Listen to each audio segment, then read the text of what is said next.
Hello, I'm Luke, the Hard Times guy. Welcome to my channel, the Hard Times Chronicles. First thing I want you to do today is subscribe to my channel. Then hit the like button. Then I want you to start watching my videos. Watch all of them if you can. This reading is entitled The Eddington Sign. The Eddington sign was given to me by Aunt Colleen. My grandparents lived at 601 T Street. This is 601 T Street in Bedford, Indiana. When I was a boy, my grandparents lived here. All down that side yard, there were pineys everywhere. I don't think there's any there now. Across this street, what you're looking at now is a housing addition. That area between the alleys halfway up the block and the alley halfway down the block was a city park. It was called Furst Park, F-U-R-S-T. Right in that area was the horseshoe pits, and there were about 20 horseshoe pits there. They used to have huge tournaments there. My wife's dad, Willard Cogan, my father-in-law, he used to participate in those tournaments, and I had a neighbor on 15th Street named Bert Lewis. He used to be a big horseshoe pitcher, and he pitched in those tournaments too.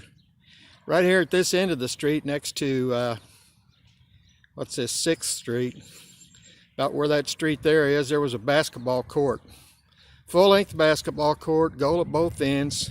The court was kind of a sandy dirt. And on the opposite end of the street, up there by 5th Street, was a tennis court. Same situation, surrounded with a big tall fence, and it was a tennis court on sandy dirt. Of course, they had the traditional swings and sliding boards, merry-go-round, that kind of a thing in that park. One city block, Furst Park, 1959. Behind their house was a long, low building covered in asphalt brick siding. Grandpa Sam had a woodworking and welding shop in this building. There were many hand and power tools and all kinds of lumber in the shop. There was a large box where scrap lumber was thrown for use as kindling in the wood stove, which heated the shop. I was forbidden to even think about using the power tools. I was allowed to use one particular handsaw and one hammer. I knew which ones they were and dared not touch any other. There was a large bin full of every kind and size of nails imaginable.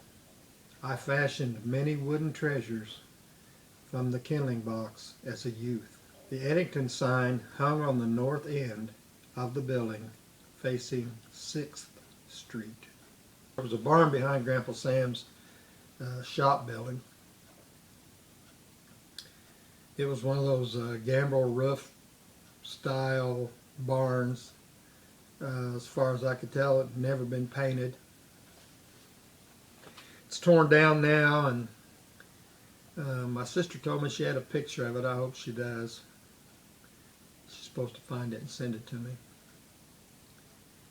That little barn had a wooden floor, had a loft, had a stairwell up to the loft. It's pretty steep.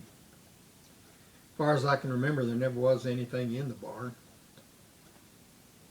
Maybe one time Grandpa had a boat parked in the bottom of it, but usually when you went in there to explore, you found nothing.